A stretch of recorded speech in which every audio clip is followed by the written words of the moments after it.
नमस्कार मित्रांनो, सर्वप्रथम तुम्हाला सर्वांना दीपावलीच्या आणि लक्ष्मीपूजनाच्या हार्दिक शुभेच्छा. मित्रांनो, ठरलं तर मग या मालिकेच्या आजच्या भागामध्ये सुभेदारांच्या घरात आता सगळे हॉलमध्ये बसलेले असतात. अर्जुन, सायली, मैनावती आणि सदाशिव शॉपिंग करून आलेले असतात. आता सगळी शॉपिंग ते एकमेकांना दाखवत असतात. सायली सगळे कुर्ते काढते आणि म्हणते हे सगळे कुर्ते बाबांचे. त्यानंतर साड्यांचा बंच काढते आणि म्हणते या सगळ्या साड्या आईच्या. आणि मग ती त्यातली एक साडी उचलते आणि मैनावतीच्या अंगावरती ठेवत म्हणते, वा आई, कलर खूप छान दिसतोय तुला. आता मैनावती सुद्धा खुश होते. लगेचच अस्मिता म्हणते, अरे वा, काय सुंदर साड्या आहेत.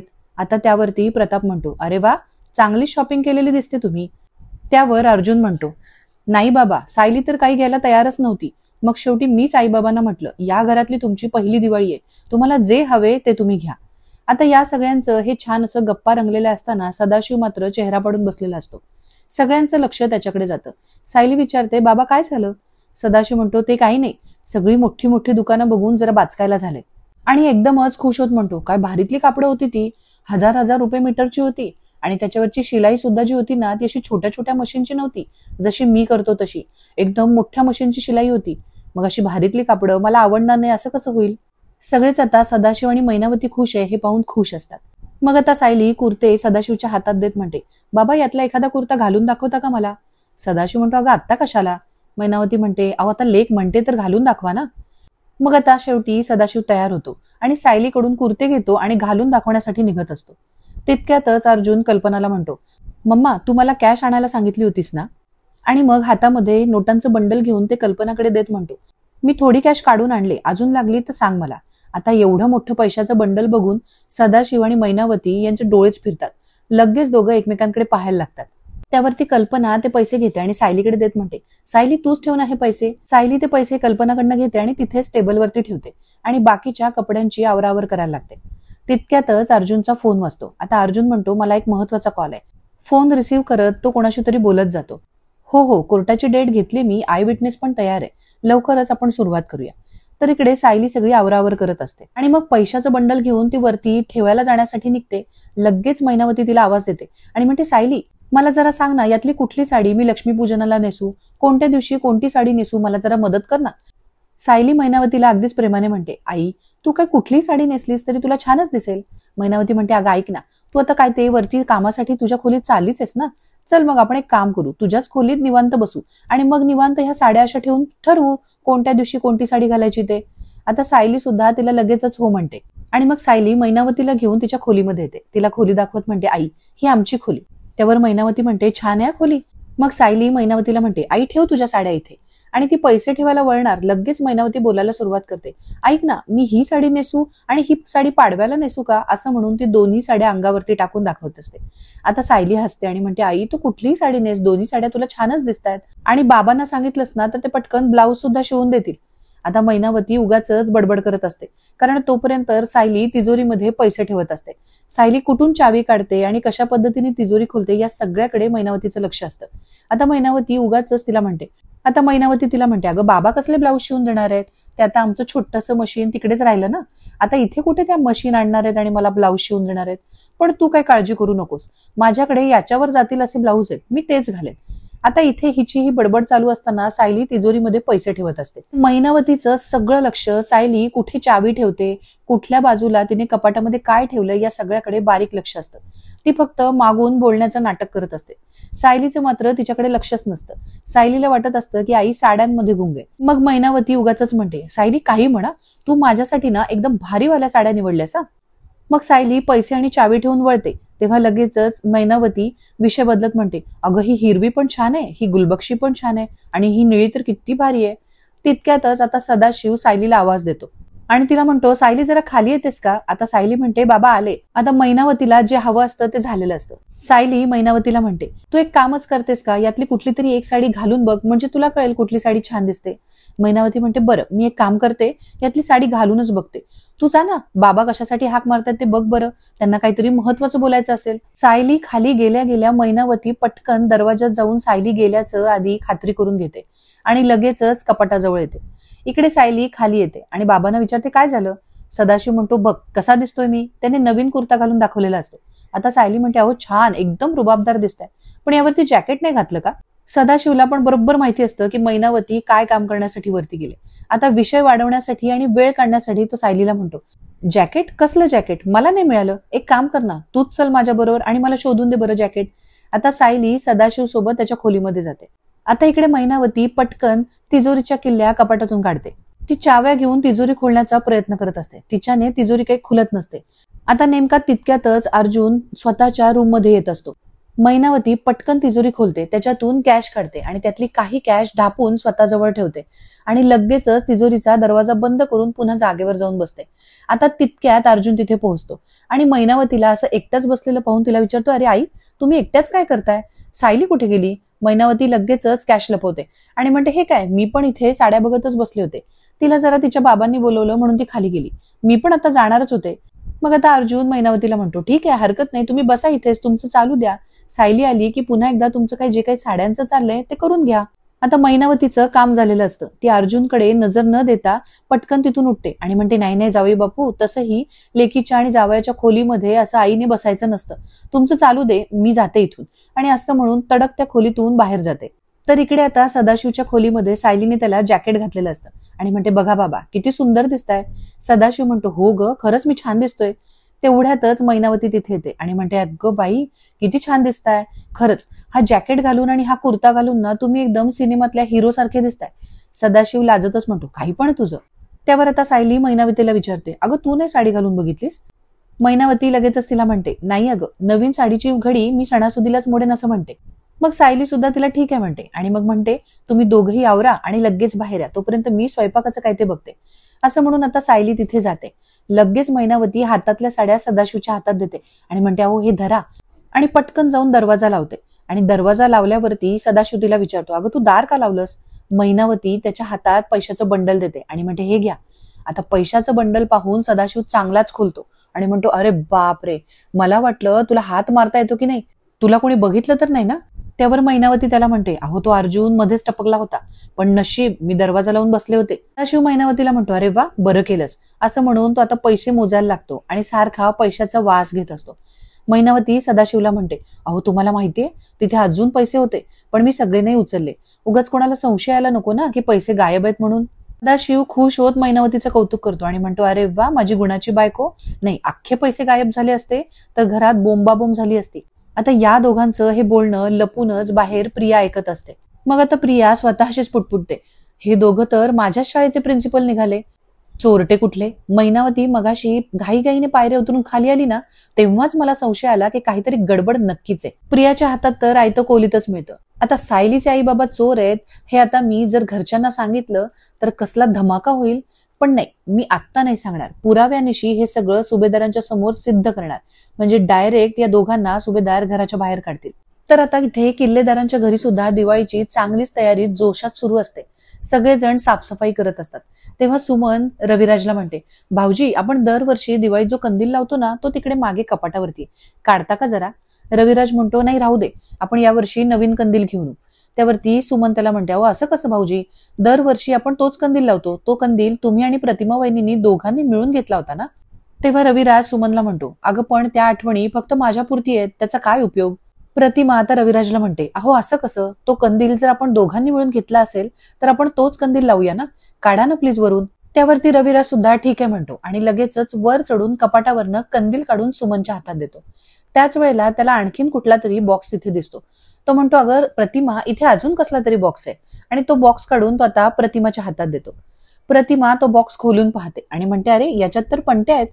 बॉक्समधून पणत्या काढत असताना तिला त्यामध्ये एक मोठी पणती दिसते. त्या पणतीकडे पाहून तिला भूतकाळातल्या काही आठवणी आठवायला लागतात. तिला लहान मुलीचा आवाज येत असतो की आई, मला सुद्धा पणती रंगवायची, मला कोणता तरी कलर दे ना. प्रतिमा आता तिला विचारते, कोणता कलर हवा तुला? ती लहान मुलगी म्हणते, मला ना गुलाबी कलर दे.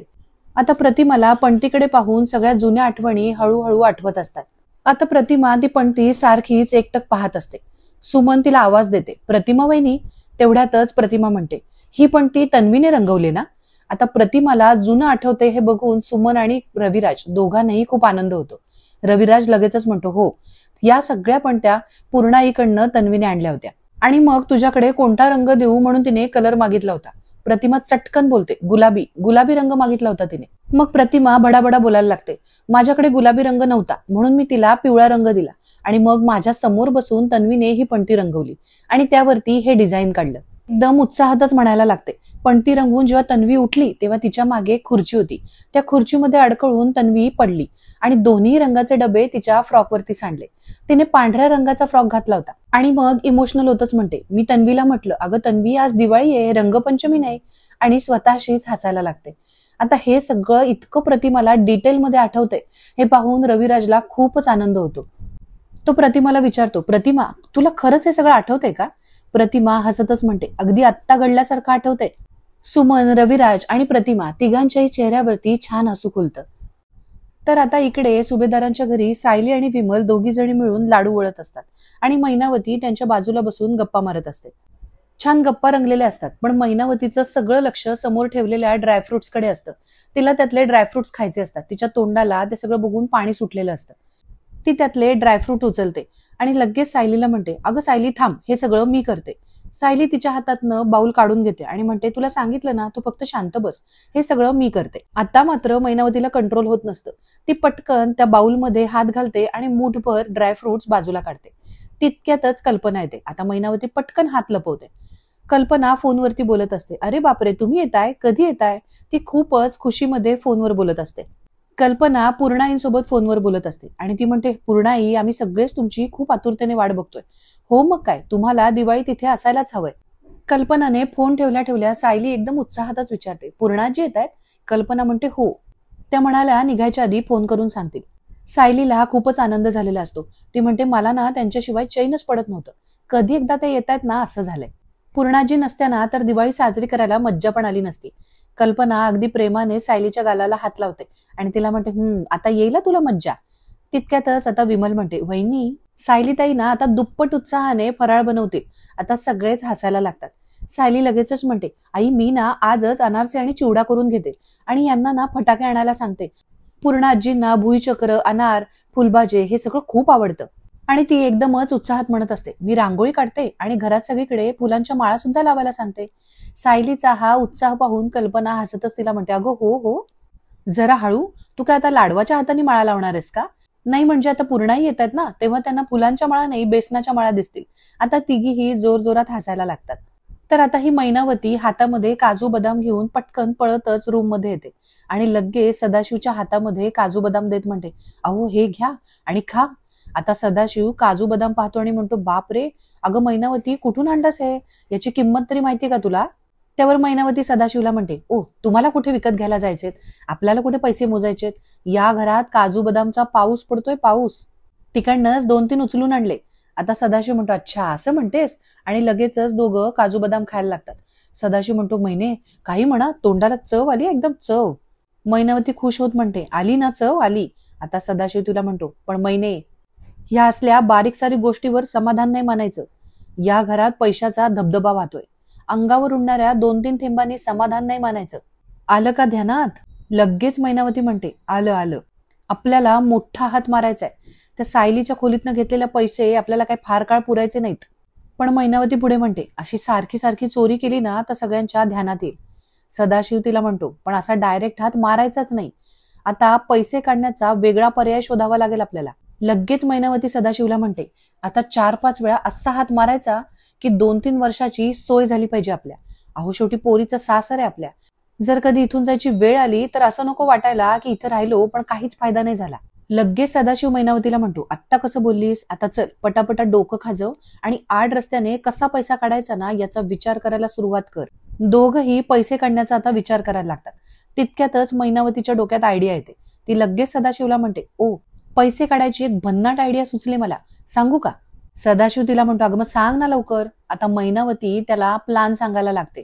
ती त्याला काहीतरी भन्नाट प्लान सांगत असते. मैनावतीने काहीतरी जबरदस्त प्लान केलेला असतो, कारण प्लान ऐकून सदाशिव एकदमच खुश होतो आणि तिची दृष्टच काढत म्हणतो, गुणाची ग माझी मैनावती ती. आता मैनावती सुद्धा जोरात हसते. तर आता इकडे सायली रात्री सगळी अंथरुणाची आवरावर करत असते. तितक्यातच अर्जुन तिथे येतो. सायली अजूनही अर्जुनवरती रागावलेलीच असते, म्हणून अर्जुन मुद्दामूनच काहीतरी विषय काढायचा म्हणून सायलीला म्हणतो, पाणी नाही आणलंस तू? सायली लगेचच रागात त्याच्याकडे पाहते आणि म्हणते, ठेवलं इथे. आता अर्जुन पुन्हा तिला म्हणतो, अरे ब्लँकेट राहिलं तुझं, असं म्हणून कपाटातून सायलीचं ब्लँकेट काढतो आणि मुद्दामून तिला देत म्हणतो, काय रात्री आपला एसी ऑन असतो ना, तुला थंडी नको लागायला म्हणूनच आपलं ब्लँकेट काढलं. पण तरीही सायली काहीच प्रत्युत्तर करत नाही आणि शांतपणे आपलं आपलं काम करत राहते. अर्जुन आता मुद्दामूनच सायलीला म्हणतो, बघ बायको, मला माझ्या बायकोच्या मनातलं सगळं कळतं की नाही. आता सायली चिडतेच आणि आणखीनच रुसून बसते. आता अर्जुन तिच्याकडे पाहतो आणि म्हणतो, अरे बापरे, अजून रुसून बसलीस तू. अर्जुन आता तिला केविलवाणे आवाजात म्हणतो, अगं निदान मला सांग तरी काय आहे ते. हे बघ, तू माझ्यावर रुसून बसलेस म्हणून अख्खा दिवस माझा वाईट गेला. तू आत्ता पण नाही बोललीस तर माझी अख्खी रात्र सुद्धा वाईट जाईल. प्लीज मला सांग ना, काय आहे ते, कोणती गोष्ट आहे ती. पण सायली मात्र तोंडातून एकही शब्द काढत नसते आणि नुसतीच रुसून बसलेली असते. ती त्याच्याकडे साधं पाहतही नसते. मग अर्जुन लढीवाळपणेच तिच्या खांद्यावर डोकं ठेवत अगदी लाडतच म्हणतो, बायको प्लीज सांग ना मला, कोणती गोष्ट आहे ती. सायली असा जोरात खांदा झटकते आणि त्याला दूर करते आणि म्हणते, लाडात येऊ नका आता. अर्जुन आता पुन्हा पुन्हा तिला रिक्वेस्ट करत असतो, कोणती गोष्ट आहे सांग ना मला, आणि सारखं तिला प्लीज प्लीज करत असतो. पण सायली मात्र काहीच बोलत नाही आणि मग नंतर चिडते आणि म्हणते, पुरे. आणि मग शेवटी अर्जुनला म्हणतेच, अशी एकच गोष्ट आहे जी तुम्ही आजपर्यंत मला दिलेली नाहीये. आणि लाजतच म्हणते, तुम्ही आजपर्यंत मला एकच गोष्ट दिली नाही, ती म्हणजे. तर अर्जुन एकदम उत्सुकतेने तिला विचारतो, कोणती गोष्ट. सायली पुन्हा लाजते आणि म्हणते, छोटा अर्जुन. आणि असं म्हणून ती भलतीच लाजते. आता अर्जुन सुद्धा एकदम खुश होतो आणि म्हणतो, अच्छा, मग तर आत्तापासूनच कामाला लागायला पाहिजे. आणि असं म्हणून तो सायलीकडे पाहतो. आता सायली त्याला पाहिल्यावरती भयंकर लाजते आणि मग अर्जुन सायलीला मिठी मारणार तितक्यातच सायली थांबवते आणि म्हणते, हो लाईट. आता अर्जुन पटकन लाईट घालवण्यासाठी उठतो. तर आता दुसऱ्या दिवशी सायली आणि अर्जुन दोघेही झोपलेले असतात. झोपेमध्ये सायलीचा हात अर्जुनच्या हातावर असतो. आता अर्जुनला जाग येते आणि तो पाहतो तर सायलीचा हात त्याच्या हातावर असतो. त्याला खूप छान वाटतं. तो सायलीकडे पाहतच असतो आणि अलगद आपला हात काढून घेतो. त्याचे हात काढून घेण्याने सायलीला जाग येते. ती अर्जुनकडे पाहते आणि अगदी गोड हसते. अर्जुन आता सायलीला म्हणतो, आज माझा दिवस खूप छान जाणार आहे. सायली त्याला विचारते, हो का, आणि कशावरून. अर्जुन म्हणतो, कारण सकाळ सकाळ मला माझ्या बायकोची एकदम गोड स्माईल बघायला मिळाली. आता अर्जुनने असं कौतुक केल्यावरती सायलीला जरा हसायलाच येतं.